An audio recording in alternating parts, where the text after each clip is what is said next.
지금 이 시각 전국 각 지역에서는 어떤 뉴스를 관심 있게 보고 있을까요? 인터넷 포털 사이트 미디어다음과 함께하는 지역별 인기 뉴스입니다. 먼저 경기도로 가보겠습니다. 문창극 국무총리 후보자의 과거 발언이 뜨거운 논란이 되고 있는 지금 불교계에서도 문 후보자의 사퇴를 촉구하는 목소리가 나왔습니다. 경기 지역의 관심 뉴스에 올라 있는데요. 대한불교 조계종은 기자회견을 열고 이 나라 국민이 맞는지 의심스러울 정도로 역사의식이 부재하다. 문 후보자가 총리가 되면 국민 분열을 초래하게 될 것이다 경고했습니다.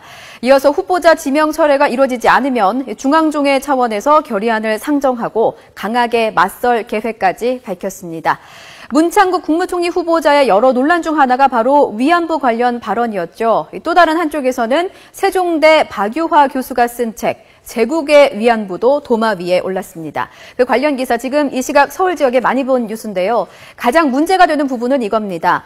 위안부의 경우 노예적이긴 했어도 기본적으로 군인과 동지적인 관계를 맺고 있었다. 이렇게 기술한 내용입니다. 박 교수는 일본을 제대로 비판하기 위해서 쓴 책이라고 주장했지만 위안부 피해자 할머니들은 법적 대응에 나섰습니다. 이어서 인천으로 가보죠. 현금 2천만 원이 든 가방을 도난당했다던 새누리당 박상은 의원. 하지만 알고 보니 잃어버린 돈은 2천만 원이 아니라 3천만 원이었습니다. 박 의원이 가방 안에 든 돈의 액수도 잘 몰랐다는 건데요. 변호사 비용이라던 해명도 군색해졌습니다. 검찰은 돈다발을 묶은 띠지에서 은행의 이름을 확인했고 돈의 출처를 확인 중입니다. 박상은 의원의 지역구죠. 인천에서 특히 많이 보고 있습니다. 자, 울산도 보겠습니다.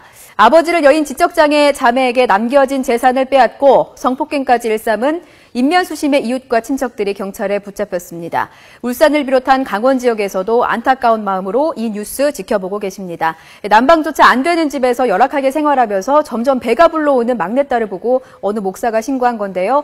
결국 이 막내는 출산까지 했습니다. 너무나 무서운 이웃과 그 친척들입니다. 자, 오늘의 지역 뉴스 마지막은 광주입니다. 전남의 최대 현안 중 하나죠. 포뮬러1, 즉 F1 국제자동차 대회의 재개 여부가 원점에서 전면 재검토됩니다. 이 지역 분들 특히 관심 있게 보고 있는데요.